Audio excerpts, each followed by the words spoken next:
அனைவருக்கும் எனது பணிவான வணக்கம். நான் பேசுவது மகாபலிபுரத்திலிருந்து பாஸ்கரன் ஸ்தபதி.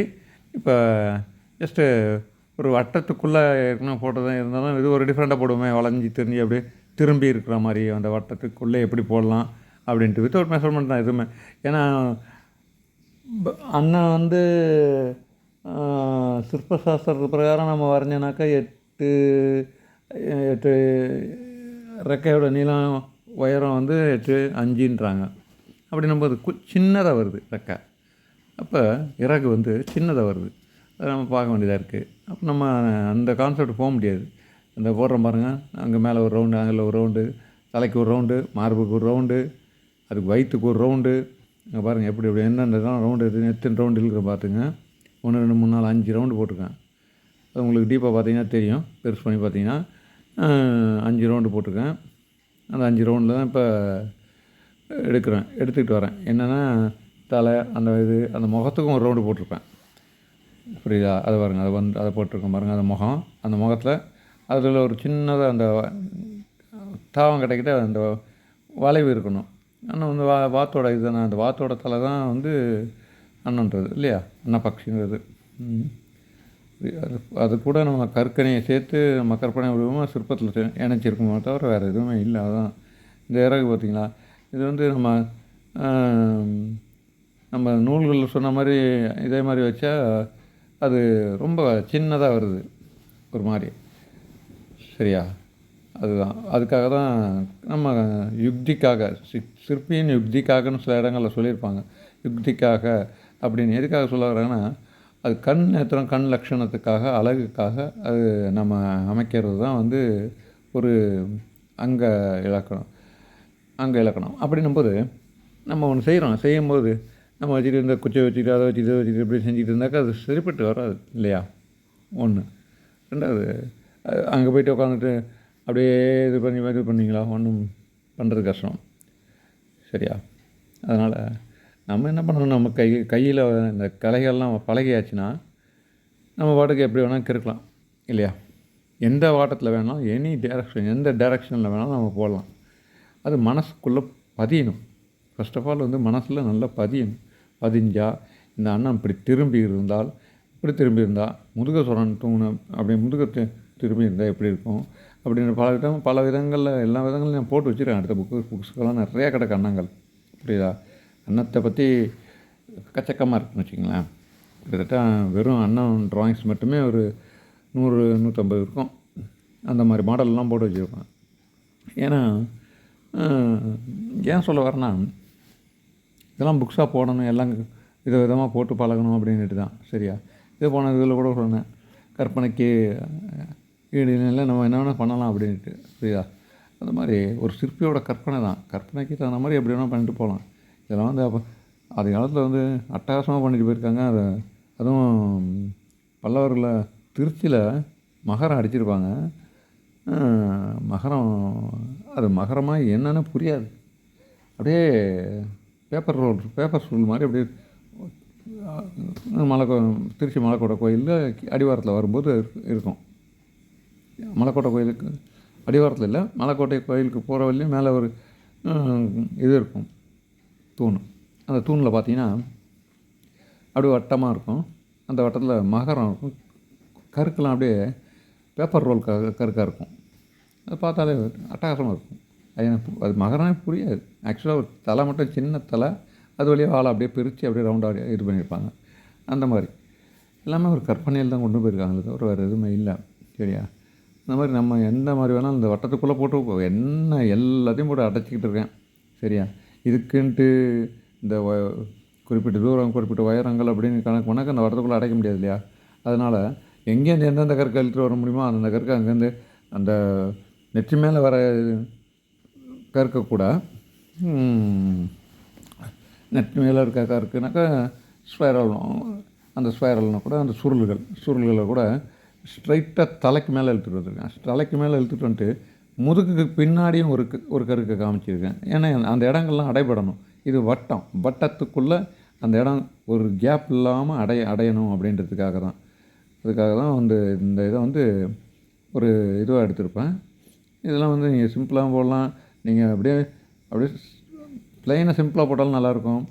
அப்படி இல்லை நல்ல ஒரு ஆர்னமெண்ட்லாம் காமிச்சு நல்லா ஃபினிஷிங் பண்ணிங்கன்னா இன்னும் அருமையாக இருக்கும். இப்போ பாருங்கள், பார்த்துக்கிட்டே இருங்க எப்படி எப்படிலாம் ஃபினிஷிங் பண்ணுவேன்ட்டு. ஏன்னா நான் இதெல்லாம் போடும்போது கரண்ட் இல்லை, புயல் காற்று என்ன அடித்து முடிஞ்சிருச்சு. அப்போ தான் வந்துருச்சு பாருங்கள் கரண்ட்டு. 100 உண்மை அடித்து முடிஞ்சு புயல் காற்றுலாம் கரண்ட் வந்துருச்சு இப்போ தான். சரிங்களா, தான் பளிச்சுன்னு தெரியுது பாருங்கள் படம். அதான் வேறு எதுவும் இல்லை. இப்போ தான் ஜஸ்ட்டு இப்போ தான் போட்டது. ஒரு இதை போட்டு காட்டுவோமே அப்படின்னு தான். ஏன்னா எல்லாத்துக்கும் யூஸ் ஆகும். எங்கே ஏதாவது தூண்கள் இந்த மாதிரி அலங்கார வேலைகள் வீட்டுக்கு ஏற்ற மாதிரி ஏதாவது பேட்டர்ன் கேட்குறாங்க, அந்த மாதிரிலாம் போது இதெல்லாம் அந்த பெயிண்டிங்கில் இந்த மாதிரிலாம் டிசைன்ஸ்லாம் பண்ணிங்கன்னு வச்சிங்களேன், ஃபஸ்ட் கிளாஸாக இருக்கும் பார்க்குறதுக்கு. அதுதான், அதுக்காக தான். ஏன்னா ஆன்லைன் கிளாஸில் இதுவும் நான் வேறு விதமாக சொல்லி தந்துட்டு இருக்கேன். அதுக்கு சம்மந்தம் தான் எக்கச்சக்கமாக அவங்களும் கற்றுப்பாங்க. இதில் போடுறதெல்லாம் அவங்களும் கற்றுப்பாங்க ஆன்லைன் கிளாஸில். பட்டு இந்த மாதிரியும் போடலான்னு எல்லாம் பார்க்கட்டுமே, அவங்களுக்காக தான் இதை போடுறது, வேறு எதுவும் இல்லை. புரியுதா? அவங்களுக்கு எல்லாம் அளவு பிரகாரம் அளவு வச்சு அதெல்லாம் க்ளீனாக எப்படி என்ன எந்தெந்த டைரெக்ஷனில் எப்படி எப்படி திரும்பினா எப்படி எப்படி இருக்கும் அப்படின்றது பல விதமான அன்னங்கள்லாம் போட்டு காமிச்சு எத்தனை விதங்கள் அப்படின்றதெல்லாம் ஸ்கேல் பிரகாரம் எல்லாம் வச்சு ஃபஸ்ட்டு ரஃபாக போட்டுட்டு சர்க்கிளாகவே போட்டுட்டு அதுக்கப்புறம் அந்த அன்னபக்ஷம் முடிச்சுட்டு அவங்கக்கிட்ட காமிச்சிட்டு இது இப்படி தான் வரணும் அப்படின்ட்டு காமிச்சிட்டு அதுக்கப்புறமேல் தான் வித்து ஸ்கேலை வச்சு மெஷர்மெண்ட் எடுத்து அவங்களுக்கு கற்றுறது ஆன்லைன் கிளாஸில். ஏன்னா free hand first of all free hand வரணும் அவங்களுக்கு. இந்த கற்கெல்லாம் போடும்போது அவங்களுக்கு அந்த horizontal line, vertical line, waves line அப்படின்ட்டு இருக்குது. அந்த மாதிரி கிரிஷ் லைன் அப்படிலாம் இருக்குல்ல, அந்த லைன்லாம் நீங்கள் போட்டு பழகிக்கிட்டே இருக்கணும். பழக தான் அந்த கையானது உங்களுக்கு இந்த நான் போடுறேன்னா எனக்கு இந்த கை பழகவே தான் நான் இதெல்லாம் போடுறேன், இல்லைன்னா போட முடியாது இல்லையா? சரிங்களா? அப்போ நீங்கள் பார்த்துட்டு தான் வரீங்க எப்படின்ட்டு. எப்படி ஒரு இது இல்லாமல் அப்படியே என்னால் முடிஞ்ச அளவுக்கு, எனக்கும் வயசு 53 ஆச்சு, ஆனால் இருந்தாலும் இந்த வயசுலேயும் உட்காந்து போடுறேன். அப்போ என் கை நடுக்கம் ஏதாவது இருக்கா? இல்லை, யோசிச்சு பாருங்கள், கொஞ்சம் யோசிக்கணும். சில நபர்கள் தவறாலாம் பேசுகிறதெல்லாம் காதில் விழுகுது, இருக்கட்டும், பரவாயில்ல, பார்ப்போம் அப்படின்ட்டு தான், வேறு எதுவும் இல்லை. என்ன பண்ணுறது? அதனால தான் சைலண்ட்டாக இருக்க வேண்டியதாக இருக்குது. ஏன்னா அவங்களும் பொழுது அப்படியே பட்டம் பரம்போக்கு மாதிரி பேசிட்டு போவாங்க அவங்க பாட்டுக்கு. நம்ம அதெல்லாம் காதில் வாங்கிக்கூடாது. நம்மளோட திறமை என்ன இருக்கும், நம்ம பாட்டுக்கு நம்ம வேலையை பார்த்து நம்ம பாட்டுக்கு இருந்தால் அது என்றைக்கும் எதுவாகாது இல்லையா? புரியுதா இல்லையா? இந்த பாருங்கள், அந்த வட்டம் அந்த வாழ்க்கருக்கு போயிட்டு இப்போ இணைதா இல்லையான்னு கூட பார்க்குறாங்க, அளவு வச்சு பார்க்குறேன். எப்படிலாம் இணைதான் எப்படி தலையில் போய் ஒரு மாதிரி சிக்ஸாக்காக இறங்குது. அது ஒரு மாதிரி இறங்குது. அது அப்படியே வாழ்க்கருக்கு, அந்த வாழ்க்கருக்குன்றது அதுக்கு ஒரு இது இருக்குது. அந்த பின்புறம் பிருஷ்டபாகத்துலேருந்து புறப்பட்டு வரணும் அப்படின்ற மாதிரி. இதில் அப்படி தொங்குற மாதிரி இருக்குது, அழிச்சிட்டேன் பாருங்கள். அது அப்படி தொங்குற மாதிரி இருக்குது, அப்படியே என்னமோ மாதிரி இருக்குது. அந்த பிருஷ்டபாகத்தை எடுக்கிறேன், அந்த பிருஷ்டபாகத்தை இணைச்சி அதில் அப்படியே கொண்டு போய்ட்டு இணைச்சி விட்டுட்டு அப்புறம் அதுலேருந்து அதில் ஒரு வாழ்க்கருக்கு காட்டுறது. அந்த வாழ்க்கருக்கு தனியாக காட்டுறேன் பாருங்கள், அந்த பாருங்கள், அதுதான் வாழ்க்கருக்கு. ஏன்னா இப்போ அந்த மனப்பாங்குன்ற பக்குவம் வந்தால் தான் அது நல்லாயிருக்கும். புரியுதுங்களா? இப்போ எனக்கு இப்போ திருப்தியாக இருக்குது. இப்போ இந்த போடுறேன் பாருங்கள், இந்த பாருங்கள், அதுதான், இதுதான் வாழ்க்கருக்கு. இது முட்டி, இதுக்கு பக்கத்தில் வாழ்க்கருக்கு போட்டுட்டு வரேன் பாருங்கள். அந்த முட்டி அந்த இடத்தையும் நிறச்சிடுவேன். ஏன்னா அந்த ரவுண்டுக்குள்ளே என்னென்ன கருக்குகள்லாம் காமிச்சு அந்த ரவுண்டுக்குள்ளேயே முடிக்கணும். அதனால் புரியுதுங்களா? அதுக்காக தான் சொல்ல வந்தது, தவிர வேறு எதுவும் இல்லை. ஃபர்ஸ்ட் ஆஃப் ஆல் இந்த மாதிரி ரஃப்பாக எடுத்துக்கங்க. ரஃப்பாக எடுத்து ஃபினிஷிங் பண்ணுங்கள். ஃபினிஷிங் பண்ணி அழகாக போடுங்க. போட்டு பாருங்கள் எப்படி என்ன ஏதுன்னுட்டு. ஏன்னா சொல்கிறது எதுக்குனாக்கா, பழகினா எப்போதுமே பழக தான் எல்லாமே வரும். கையில் வரலையே அப்படின்னாக்க நம்மளால் ஒன்றும் பண்ண முடியாது. என்ன பண்ண முடியும் சொல்லுங்கள்? இதை போட்டு சர்னா எழுதிட்டு வரேன். சரியா? என்னால் முடிஞ்ச அளவுக்கு இதுக்கு அதுக்கு மேலே ஸ்பீடு பண்ண முடியாது. புரியுதா? ஸ்பீடு பண்ணிட்டா சரசரன்னு இன்னும் ஓடிக்கிட்டே இருக்கும். ஓரளவுக்கு உங்களுக்கும் புரியணும். அதனால தான், வேறு எதுவும் இல்லை. நீங்களும் டைமை ஸ்பெண்ட் பண்ணி சும்மா தள்ளி பார்க்குறத விட நான் சொல்ல வர கருத்துக்களையும் நான் எப்படி போடுறேன் எந்த மாதிரின்றத விதங்களையும் நீங்கள் பார்க்கணும். அதுக்காக தான், வேறு எதுவும் இல்லை. வேறு தவறான எண்ணங்களுக்கெல்லாம் கிடையாது. புரியுதா? அதுதான், வேறு எதுவும் என்ன பண்ணுறது. இதெல்லாம் இப்படிலாம் போட்டு நல்லபடியாக எல்லாருக்கும் கற்றுத்தரணும்னு ஆசை தான். என்ன பண்ணு பார்ப்போம். முடிஞ்ச அளவுக்கு அதுதான் ஆரம்பிச்சிருக்கேன். பார்ப்பேன் என்ன தான் நடக்குதுன்னு பார்ப்போம். நல்லபடியாக நடந்துக்கிட்டு இருக்கு ஆன்லைன் கிளாஸு. அந்த கோர்ஸில் கேட்குறாங்களே, மர வேலைக்கு உள்ளவங்க கேட்குறாங்க, என்ன வர்ண பணி உள்ளவங்க கேட்குறாங்க, என்னென்ன கேள்வி கேட்குறாங்களோ அத்தனை பேரும். அதுவும் இப்போ டிஜிட்டல் ஆர்ட்டில் இருக்கவங்க அவங்க வேறு கேட்குறாப்புல. யார் எத்தனையோ பேர். என்ன அதில் சொல்லணுன்னா குறிப்பாக சொல்லணுன்னாக்கா, மௌலீஸ்வரன்ட்டு டிஜிட்டலில் இருக்காப்புல இந்த கோயில்கள்லாம் இது பண்ணிகிட்டு இருக்காப்புல. அதோட நுட்பங்கள்லாம் என்ன ஏதுன்ற விவரங்கள்லாம் நம்ம இதில் இது பண்ணுறாப்புல. அப்படின்னும்போது அவ்வளோ ஒரு மைனூட்டாக கவனிக்கிறாங்க, மைனூட்டாக பண்ணுறாங்க. அப்படின்னும்போது ரொம்ப சந்தோஷமாக இருக்குது. கேட்குற கேள்விகள்லாம் ரொம்ப கொஸ்டின்ஸ்லாம் அவ்வளோ கொஸ்டின் ஆன்சர் பண்ண வேண்டியதாக இருக்குது. புரியுதா? இது என்ன, எதுக்கு, எங்கே வரும், எப்படி, என்னன்னு ஒரு அஸ்தம் வெறும் அபயாஸ்தத்தை எடுக்கிறேன்னு வச்சிங்களேன். அந்த அபயாஸ்தத்துக்கு எப்படி இந்த விரல்களோட அளவுகள் அப்படின்றது கொண்டு எடுத்து அவங்கக்கிட்ட சொல்ல வேண்டியதாக இருக்குது. ஒவ்வொரு விரல்களுக்கும் இந்த மாதிரி அளவுகள்லாம் இருக்குது அப்படின்ட்டு. எப்படிலாம் பாருங்கள். இப்போ நம்ம சாதாரண அப்படியே சக்கன்னு போடுறோம். இது படம் பாதி விரல் பாதி அப்படின்ட்டு போட்டுட்டு போயிட்டுருக்கோம். கட்ட விரலுக்கு சமானம் அப்படின்ட்டு சுண்டு விரலுக்கு சமானம் அப்படின்ட்டு. ஆனால் இதே ஃபாரின் மெத்தடில் பார்த்தீங்கன்னா வேறு மாதிரி போட்டிருப்பாங்க. அனாட்டமிக்கு அது ஒரு மாதிரி போட்டிருப்பாங்க. சரியா? அப்படியே பில்லு மாதிரி வளைச்சி சர்னு அந்த ரேகைகள் எப்படி போகுதோ அதுக்கு தகுந்த மாதிரி தான் அடிச்சிருப்பாங்க. அது ஒரு விதம். ஆனால் நம்மளோட ஸ்கல்ப்டர் ஸ்ட்ரோக்குக்கும் இதுக்கும் பொருந்தாது இல்லையா? இந்த வருது பாருங்கள். அண்ணன் தலை குனிஞ்சிச்சு. இப்போ டேரெக்டாக பேனா எடுத்துட்டேன். அப்படியே டேரெக்டாக பேனா எடுத்து அந்த பேனை எழுத மாட்டேங்குது. என்னென்னு தெரில, ஒன்றும் புரியல. சாதாரண இந்த பேனா தான், எதுவும் இது இல்லை, கேட்ரேஜ் பேன் தான். எழுதலை. ஏன்னா ரொம்ப மக்கர் பண்ண ஆரம்பிச்சு உதறி எழுத ஆரம்பிச்சிட்டேன். அதனால தான் வேறு பேனா மாற்றுவேன் இப்போ. ஏன்னா அது கொஞ்சம் நல்லா எழுதுது. இருக்குது பேனா நிறைய கிடக்கு. பட்டு பேப்பர் அவ்வளோ குவாலிட்டி பேப்பர் கிடையாது. திடீர்னு அந்த பேப்பர் இருந்துச்சு, திடீர்னு ஒரு யோசனை, அப்படியே வரையும் என்ன பண்ண அப்படின்ட்டு வரைஞ்சி பார்ப்போம் அப்படின்னு. கரண்ட் வந்துச்சு, என்ன பண்ணுறது அப்படின்ட்டு யோசிக்கிட்டே இருக்கும்போது கரண்ட் இல்லை. அப்போ நான் வரையும் போது உண்மையிலேயே கரண்ட் இல்லை. வரைஞ்சிக்கிட்டே இருக்கேன். வெளிச்சத்தை வச்சு வரைஞ்சிட்டு இருந்தேன். அதெல்லாம் ஷேடாக இருந்துச்சு. அதுக்கப்புறம் தான் கரண்டே வந்துச்சு. நான் சைக்ளோன் வரைங்க மகாபலிபுரத்தில், உங்களுக்கு தான் தெரியுங்களா, எல்லாருக்கும் தெரிஞ்சது தானே, நியூஸ்லேயே வந்திருக்கோம். கரண்ட் சுத்தமாக 1.5 நாளில் கட்டி ஒரு நாள் 1.5 நாளில் கட் பண்ணிட்டாங்க. நெட்டும் ஒர்க் ஆகலை, எதுவும் ஒர்க் ஆகலை. அதனால் எல்லாமே அதுவாகிடுச்சு. அதனால தான் வேறு எதுவும் இல்லை. But safe, all R safe. நல்லாயிருக்கும், நல்லபடியாக இருக்கும். பட் சென்னையில் தான் கொஞ்சம் அதிகமான மழைன்றாங்க. என்ன பண்ணுறது பார்ப்போம். ஒன்றும் இல்லை, நம்ம கரைக்கு வரோம், நம்ம இது பண்ணுவோம். நம்ம போட்டு வரோம் பாருங்கள். அந்த தலையிலேருந்து அந்த மூக்கு அழகு இருக்குல்ல, அந்த அழகுலேருந்து எடுத்துகிட்டு போயிருப்பான் இந்த கருக்கை பின்புறத்தில் காட்டலாம் அப்படின்ட்டு. ஏன்னா அந்த இடத்த அடைக்க முடியல. ஏன்னா வேறு பூ சம்மந்தம் இல்லாமல் தனியாக போட்டாக்கா அது நல்லா இருக்காது இல்லையா? அதுக்கும் இதுக்கும் ஒரு கான்செப்ட் இல்லாமல் போட்டாக்கா அது நல்லா இருக்காது. அப்போ இதோடு சேர்ந்து பின்னி பிணைஞ்சி இருக்கணும். அப்போ எப்படிலாம் சேர்க்கலாம் அப்படின்றத நம்ம யோசிக்கிறது தான் ஒரு சிற்பியோட மதிநுட்பம், அதாவது திறமை. அதுதான் உண்மை. புரியுதா?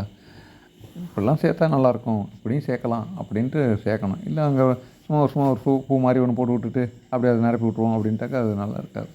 சரியா?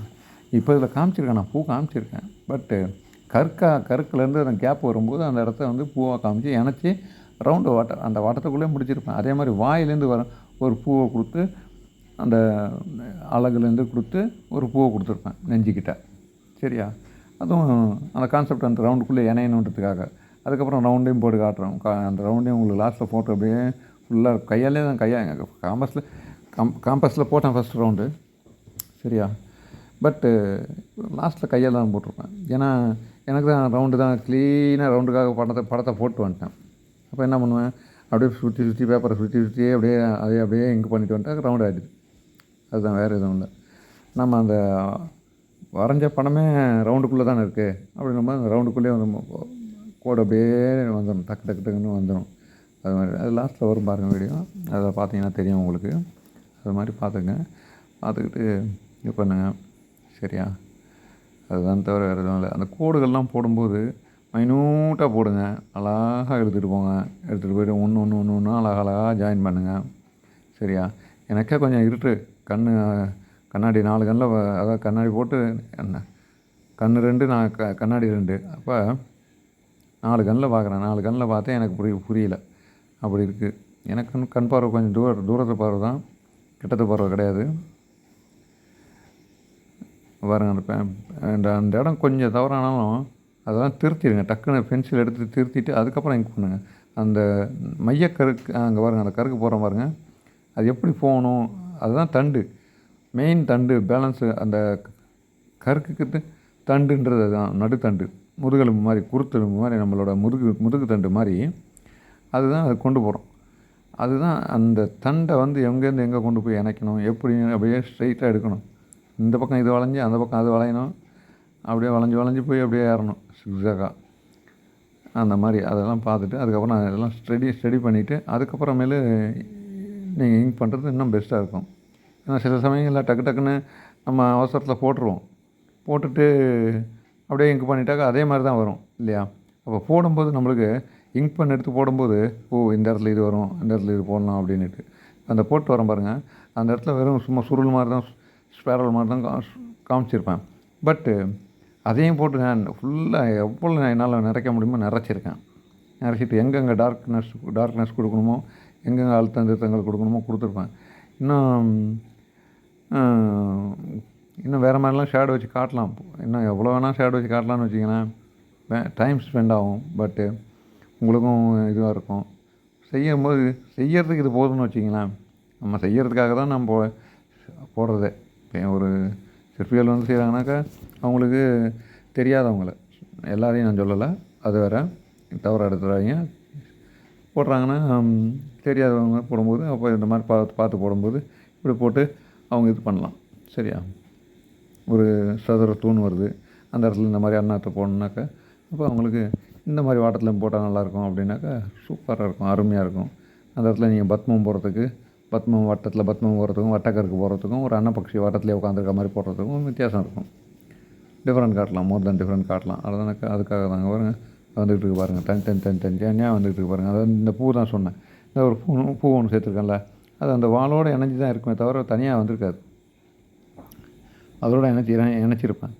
இணைச்சி அதை பாருங்கள், அந்த எடுத்து அங்கே ஒரு சுருளை காமிச்சு அந்த சுருளுக்குள்ளேயும் வேறு டிசைன்லாம் காமிச்சு அதை எடுத்துகிட்டு போயிருப்பேன். அந்த பூவை தான் சொன்னேன். அந்த பூ கூட அந்த வட்டத்துக்குள்ளேயே முடிகிற மாதிரி விரிஞ்சிருக்கு பாருங்கள். எப்படி அதை மாதிரி போடணும். அந்த மாதிரி போட்டிங்கன்னு வச்சிங்களேன், இப்போ இணைஞ்சிருக்கு பாருங்கள். அது இணைஞ்சிருச்சு இல்லை. இப்போ அதுக்கு அதுக்கு அந்த சுருள்னுவாங்கள்ல, ஸ்பைரல், இந்த சுருளும் அந்த சுருளுக்கு மத்தியில் சென்டரில் அந்த தண்டில் ஒரு பூவாக காமிச்சிருக்கு. பூவான அதாவது சட்டிப்பூ மாதிரி அடுக்கடுக்காக காமிச்சிருப்பேன். ஏன்னா அது அப்படியும் பண்ணலாம் அப்படின்ட்டு. நம்ம சில பேர் கேட்குறாங்க, நல்லா அருமையாக இருக்கணும்ப்பா, வேலைப்பாடு அருமையாக இருக்கணுன்னாக்கா இப்படிலாம் எனக்கு இதுக்குள்ளே இன்னும் எடுக்கலாம். புரியுதா? இந்த இதில் பெருசாக கொத்த எடுத்துருக்க மாதிரி இருக்குல்ல, அதெல்லாம் வந்து நான் சுருளாக போட்டிருக்கேன். அதெல்லாம் பார்ட்டாக பிரித்து அப்படியே அழகாக சிமெண்ட் வேலையாக இருக்கட்டும், கருங்கல் வேலையாக இருக்கட்டும், பொறுமையாக அழகாக செஞ்சிங்கன்னா அட்டகாசமாக செய்யலாம். அதுக்கு தகுந்த மாதிரி பணம் கொடுக்கணும். ஏன்னா அதுதான், வேறு எதுவும் இல்லை. அதில் வந்து சூட்சமம் அடங்கியிருக்குது. அதுதான், எவ்வளோ வேணால் ரசித்து செய்யலாம்.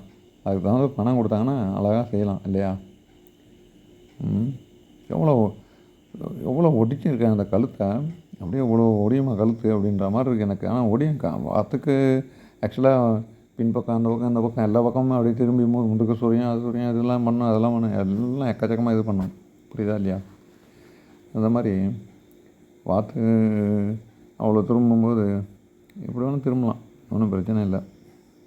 சரியா? யானை ஒன்று தான் தலை திரும்பாது, ஆனால் சிற்பத்தில் திரும்பும்.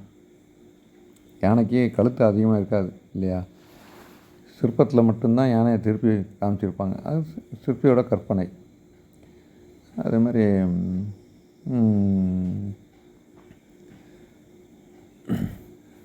அது இது ஆந்தை 360 டிகிரிக்கு கொஞ்சம் ஒரு 10 டிகிரி தான் அதனால் திரும்ப முடியாது. ஃபுல் ரவுண்டு வட்டம் அடிக்கும். ஒரு 10 டிகிரிக்கு 360 டிகிரியில் ஒரு 10 டிகிரி திரும்பாது. அந்த கழுத்தை 10 டிகிரி மட்டும் திருப்ப முடியாது. 350 டிகிரியை ஃபுல்லாக அதை 360 டிகிரின்னும்போது ஒரு வட்டம். அந்த வட்டத்தில் அந்த கழுத்தை வட்டமாக பின்பக்கமும் திரும்பி சுற்றுமா. அந்த மாதிரி அந்த ஒரு பக்குவம் கொண்டது அவுல். அந்த அவுல்ன்ற பறவையாக அந்த இது இல்லையா, ஆந்தை வந்து அவ்வளோ தூரம் திரும்பும் பறவைகளில். ஏன்னா அது மாதிரி போட்டு வரோம் பாருங்கள். பறவை இனங்களில் கழுகு வந்து ராஜான்றாங்க. சிங்கத்தில் வந்து இது காட்டு விலங்குகளில் வந்து சிங்கத்தை வந்து அதை ராஜான்றாங்க. அதெல்லாம் குறிப்பிட்ட ஒரு அதுக்குன்னு ஒரு செயல்பாடுகள்லாம் இருக்கவே தான் அந்த தன்மையெல்லாம் அதுக்கு கூடுறாங்க. தவிர இல்லை. ஏன் இவ்வளோ பெரிய விலங்கு பெருசாக இருக்குது யானையாக காட்டுக்கு ராஜான்னு வைக்கல? சரியா, பார்க்கணும் அதெல்லாம். அப்போ எதுக்காக ஏன்னு யோசிக்கும்போது அதுக்கிட்ட தனிப்பட்ட திறமை இருக்குது. அதனால் அதை அந்தந்த திறமைகளுக்காக அதுக்கு குறிப்பிட்ட இது வைப்பாங்க. அது மாதிரி கழுகு வந்து அது என்ன பண்ணும், கழுகு குறிப்பிட்ட ஆயுசு காலம் வரைக்கும் தான் வாழும்.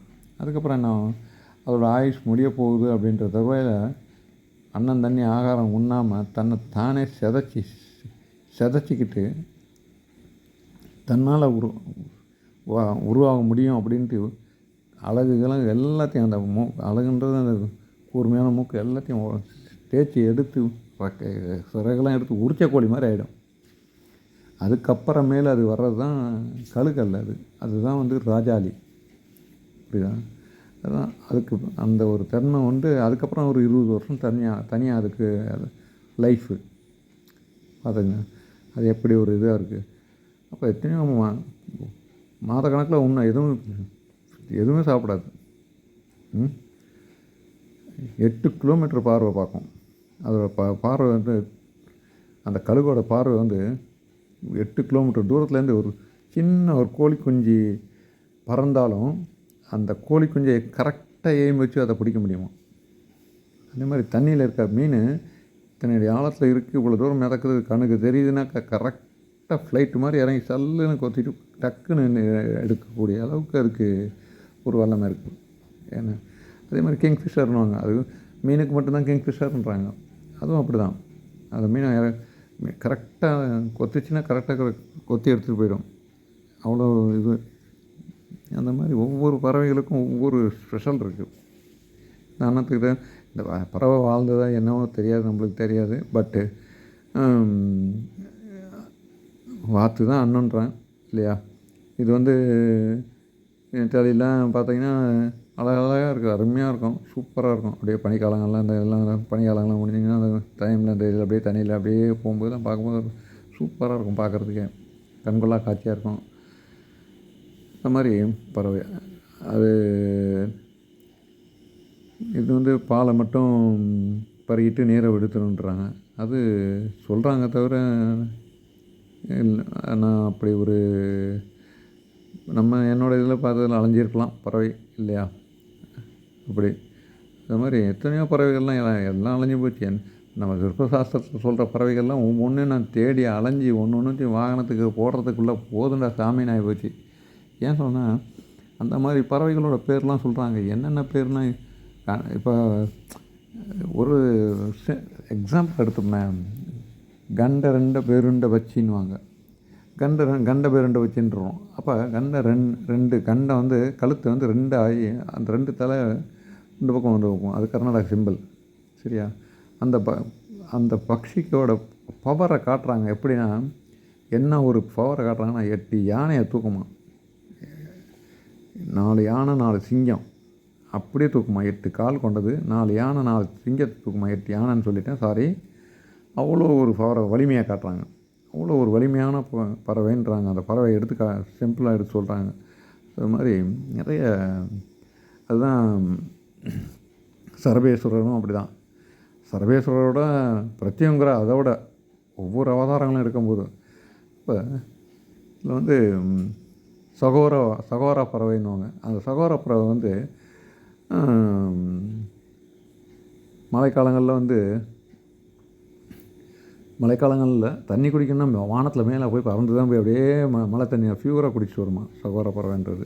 நிறைய பறவைகள்லாம் இருக்குது. நிறையா என்னென்னமோ வச்சுருக்கேன். பார்வதி இந்த பறவையாக மாறி இருக்காப்புல, அந்த பறவையாக மாறி சிவனை வழிபட்டுருக்காப்புல, அப்படி இப்படின்லாம் வரும்போது தான் அதெல்லாம் சப்ஜெக்ட் எல்லாத்தையுமே அலசி ஆராய்ஞ்சி எடுத்து எங்கே என்னன்னு எல்லாத்தையும் எடுத்து எப்படி இருக்கும் அந்த பறவைகள்லாம் எப்படி என்னன்றதெல்லாம் எனக்கு தெரியலனாலும் எங்கள் அம்மாக்கிட்ட எவ்வளோ கேட்குறது, யார்கிட்ட புக்ஸ் கிடைக்குதான்னு பார்க்குறது, இல்லை நெட்லலாம் சர்ச் பண்ணாலும் கிடைக்க மாட்டேங்குது. அந்த மாதிரி அபூர்வமான பறவைகள்லாம் ஆதி காலத்தில் எழுதி வச்சுட்டு போயிருக்காங்க.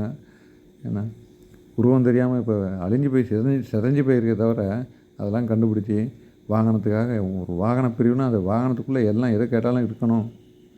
வாகனத்துலேருந்து பலிபீடத்துலேருந்து அந்த ஆசன பீடங்கள் வரைக்கும் ஆதார பீடம் முதற்கொண்டு எல்லாமே வரணும். அதில் தேர் முதற்கொண்டு எல்லாம் A to Z எல்லாம் டோட்டலாக வரணுன்ட்டு அவ்வளோ எழுதி வச்சுருக்கேன். சும்மா இல்லை, பார்ப்போம். மர வாகனம், அந்த மரத்துக்குள்ளே வாகனமும் சரி, கருங்கல் வாகனமும் சரி, தனித்தனியாக பிரிச்சிருப்பேன். அதுலையே மரத்துக்கு மட்டும் போட்டிருக்க மாட்டேன். கருங்கலுக்கு வாகனம், அது எந்த மட்டத்தில் வைக்கணும், ஏன் வைக்கணும், எதுக்கு என்ன மாதிரி வைக்கணும் அப்படின்ட்டு. அது மாதிரி சப்த பிரகாரங்கள்லாம் பஞ்ச பிரகாரங்கள்லாம் 5 நந்தி வருது. அந்த 5 நந்திகளோட பேர்கள் எப்படி என்ன ஏன் வைக்கிறாங்க, எதுக்கு வைக்கிறாங்க, எது மால்விடை நந்தி, இந்திர நந்தி, பிரம்ம நந்தி அப்படின்றாங்க. எதுக்காக வைக்கிறாங்க, ஏன் சாபம் பெற்றாங்க, எதுக்காக இவங்கெல்லாம் வராங்க, மால்விடை நந்தி எதுக்காக, அதெல்லாம் வந்து எழுதியிருப்பேன். எல்லாம் டோட்டலாக எழுதியிருப்பேன். ஒவ்வொன்றும் இந்த சிற்பசாஸ்திரங்களை பொறுத்த வரைக்கும் இதெல்லாம் படிக்கவே தான் வந்து நம்மளுக்கு புரிய வருது. புரியுதா இல்லையா?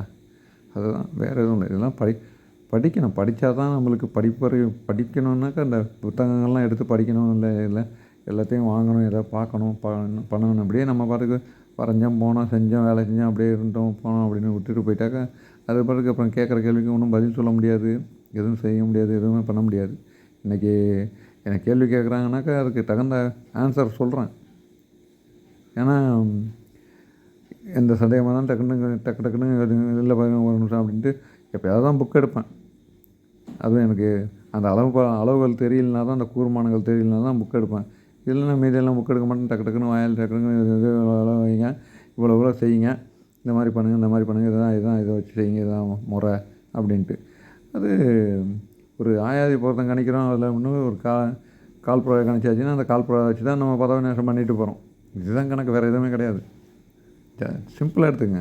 இதை வச்சு தான் நீங்கள் டிவைட் பண்ணிட்டு கொண்டு போயிட்டுருக்கீங்க. இதில் 1 2 3 அப்படின்னு கொண்டு போயிட்டே இருக்கீங்க. 5 ஒற்றைப்படையில் கொண்டு போயிட்டுருக்கீங்க இல்லையா? அதை 9 கூறு பண்ணுறீங்க. அந்த இடமுக்கு பொருத்தம் கிடைக்கலன்னா அதை 9 கூறு பண்ணி 3 1 3 5 7 9 அப்படின்ற ஒற்றைப்படையிலே அதே வைக்கிறீங்க.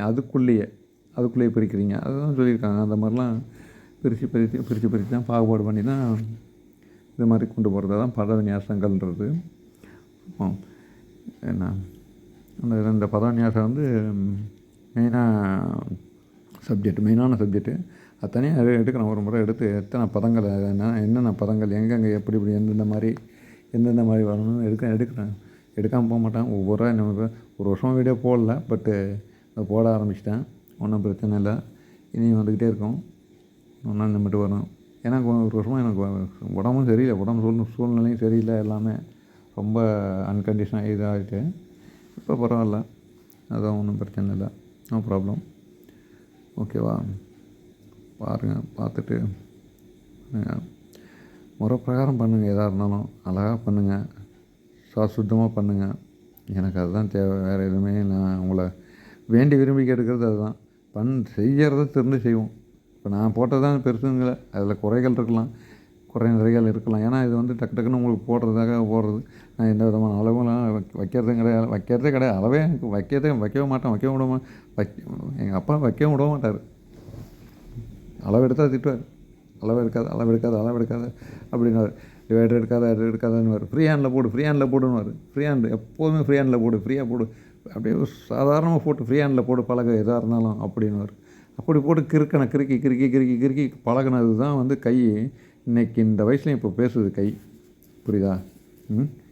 இல்லைன்னா நேரம் கை வந்து ஒத்துழைக்காது. புரியுதா? எப்போதுமே நம்ம ஏதோ ஒரு எந்த ஒரு தொழிலில் ஈடுபட்டாலும் சரி அதை செஞ்சுக்கிட்டே இருக்கணும். புரியுதா? நாள் பட்டு போச்சுன்னா நாள்பட அது பாழாயிடும் இல்லையா?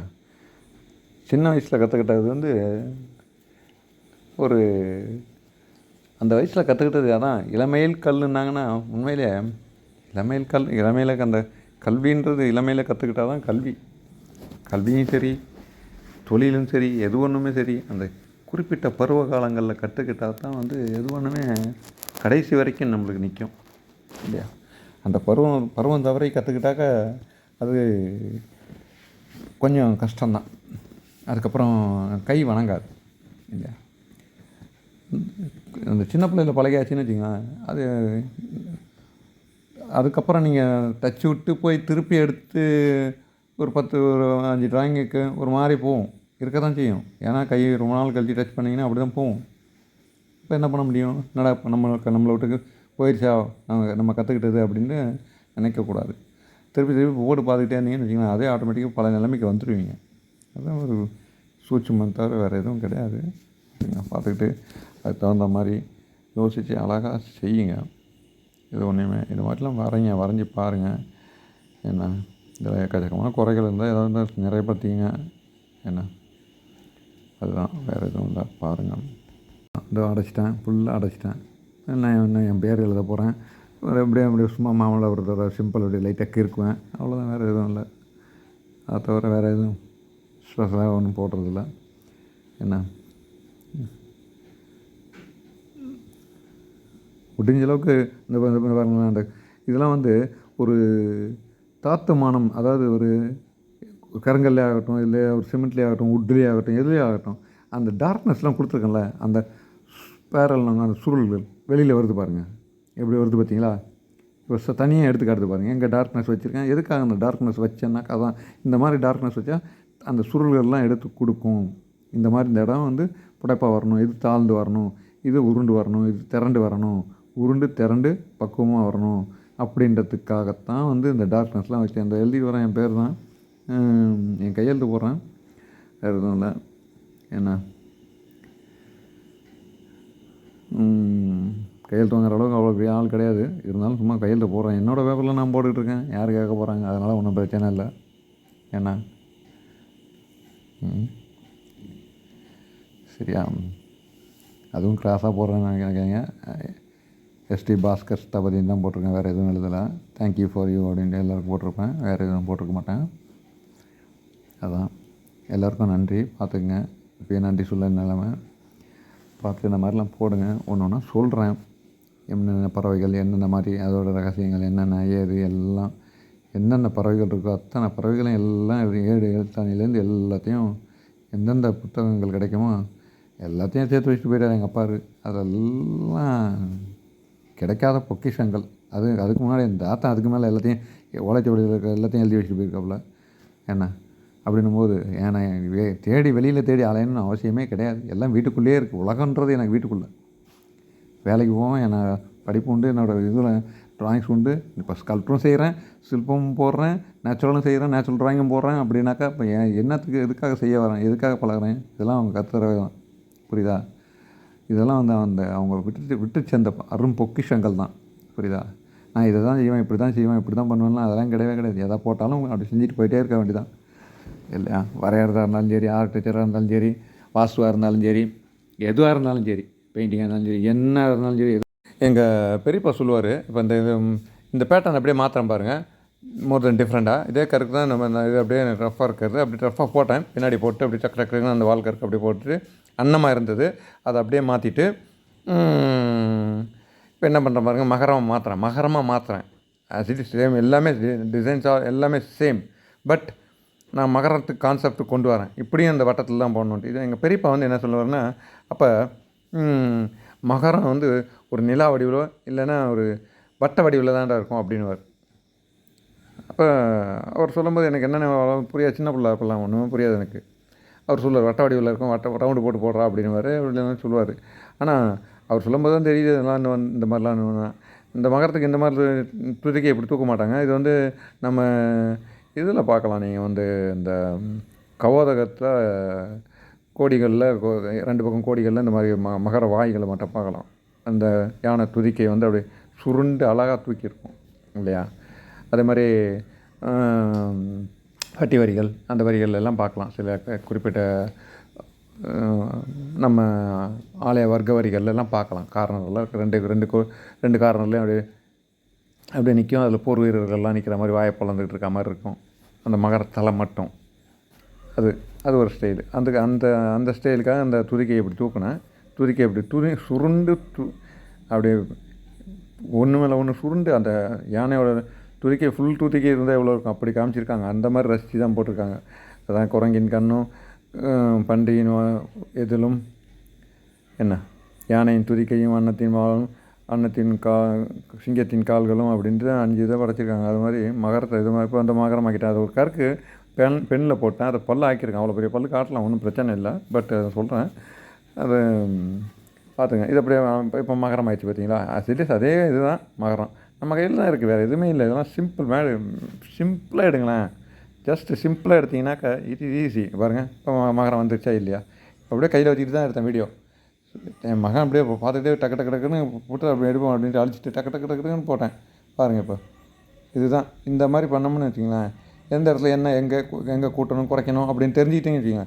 இதுதான் வந்து நம்மளுக்கு அந்த இப்போ இந்த ரெக்கையை குறைச்சி அதே பின்னங்கரைக்கையும் அடைச்சிட்டேன். கறக்குகள்லாம் போட்டு கண்டபடியே அடைச்சிட்டேன். இதுதான் மேட்ரு, வேறு எதுவுமே இல்லை. ஜஸ்ட் அப்படி சிம்பிளாக எடுங்களேன், போட்டு இது பண்ணிக்காதீங்க. இப்போ பாருங்க, அதில் கோடு கூட கட்டினா இதில் வந்து வேறு மாதிரி கட்டியிருக்கேன். என்ன கரண்ட் கட்டாவது வருது என்ன பண்ணுறதுன்னு தெரியல. பார்ப்போம். பாருங்கள், தெரியுதா டீட்டெயிலாக தெரியுதான்ட்டு. தேங்க்யூ எல்லாருக்கும், ரொம்ப நன்றி. தேங்க்யூ.